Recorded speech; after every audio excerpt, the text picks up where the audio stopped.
ಶ್ರೀಮಠವು ಅತಿ ಪುರಾತನವಾದ್ದರಿಂದ ಈ ದಿಕ್ಕಿನಲ್ಲಿ ಕೆಲಸ ಮಾಡಬೇಕು. ಆ ನಿಟ್ಟಿನಲ್ಲೇ ಯಾವ ತ್ಯಾಗ ಮಾಡಿದರೂ ಚಿಂತೆಯಿಲ್ಲ ಎಂದು ಶ್ರೀಗಳು ಚಿಂತಿಸತೊಡಗಿದರು. ಆ ಆಲೋಚನೆಗಳು ಅಷ್ಟೇ ಶೀಘ್ರವಾಗಿ ಕಾರ್ಯರೂಪಕ್ಕೆ ಇಳಿದವು. ಶ್ರೀಗಳು ತಮ್ಮ ವಸತಿಯನ್ನೇ ಒಂದು ಪುಟ್ಟ ವಿದ್ಯಾರ್ಥಿ ನಿಲಯವನ್ನಾಗಿ ಮಾಡಿ ಮೊದಲಿಗೆ 4 ರಿಂದ 5 ವಿದ್ಯಾರ್ಥಿಗಳಿಗೆ ಅಲ್ಲಿ ಊಟದ ವ್ಯವಸ್ಥೆ ಮಾಡಿದರು. ಸುತ್ತೂರಿನಿಂದ ಬರುತ್ತಿದ್ದ ದವಸ ಧಾನ್ಯವೇ ಇದಕ್ಕೆ ಬಳಕೆಯಾಯಿತು. ಶ್ರೀಗಳು ಮಾಡಿದ್ದ ಈ ಕಾರ್ಯದ ಕುರಿತು ಹಿರಿಯ ಶ್ರೀಗಳಿಗೆ ತಿಳಿದಿರಲಿಲ್ಲ. ನಂತರ ಅವರಿಗೆ ಯಾರಿಂದಲೋ ವಿಷಯ ತಿಳಿದು ಮೈಸೂರಿಗೆ ಭೇಟಿ ನೀಡಿದರು. ಆಗ ರಾಜೇಂದ್ರ ಶ್ರೀಗಳ ಸುತ್ತ ಒಂದು ವಿದ್ಯಾರ್ಥಿಗಳ ಬಳಗವೇ ಇತ್ತು. ಇದನ್ನು ಕಂಡ ಹಿರಿಯ ಶ್ರೀಗಳಿಗೆ ಒಂದು ಕಡೆ ಸಂತೋಷ, ಮತ್ತೊಂದು ಕಡೆ ಕೋಪ. ನಂತರ ಹಿರಿಯ ಶ್ರೀಗಳು ತಮ್ಮಲ್ಲೇ ಅಂತರ್ಧಾನರಾಗಿ ಆಲೋಚಿಸಿ ತಮ್ಮ ಶಿಷ್ಯ ಮಾಡುತ್ತಿರುವುದು ಸರಿಯೆನಿಸಿತು. ಇದಾದ ನಂತರ ಶ್ರೀಗಳು ಮೈಸೂರಿನಲ್ಲಿ ಒಂದು ವಿದ್ಯಾರ್ಥಿ ನಿಲಯವನ್ನೇ ಆರಂಭಿಸಿದರು. ಅದರೊಂದಿಗೆ ಶ್ರೀಮಠದ ವಿದ್ಯಾರ್ಥಿ ನಿಲಯವೂ ವಿದ್ಯುಕ್ತವಾಗಿ ಆರಂಭವಾಯಿತು.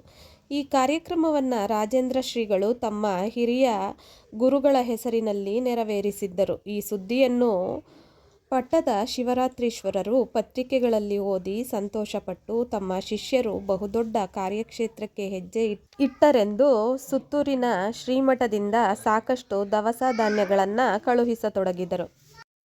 1950ರ ವೇಳೆಗೆ ವಿದ್ಯಾರ್ಥಿ ನಿಲಯದಲ್ಲಿ 2000 ವಿದ್ಯಾರ್ಥಿಗಳಿದ್ದರೆಂದು ತಿಳಿಯುತ್ತದೆ. ಈ ವೇಳೆಗೆ ವಿದ್ಯಾರ್ಥಿ ನಿಲಯವು 3 ಶಾಖೆಗಳಾಗಿ ಕಾರ್ಯನಿರ್ವಹಿಸತೊಡಗಿತು. ಒಂದನೆಯದು ಕ್ಯಾತನಹಳ್ಳಿ ಪಾಠಶಾಲೆ, ಎರಡನೆಯದು ಆನೆಕರೋಟಿ, ಮೂರನೆಯದು ಮುಖ್ಯ ಕಟ್ಟಡ. ಈ ವಿದ್ಯಾರ್ಥಿ ನಿಲಯದಲ್ಲಿ ಪ್ರಾಥಮಿಕ ಶಾಲೆಯಿಂದ ಪದವಿ ವಿದ್ಯಾರ್ಥಿಗಳು ಇದ್ದರು.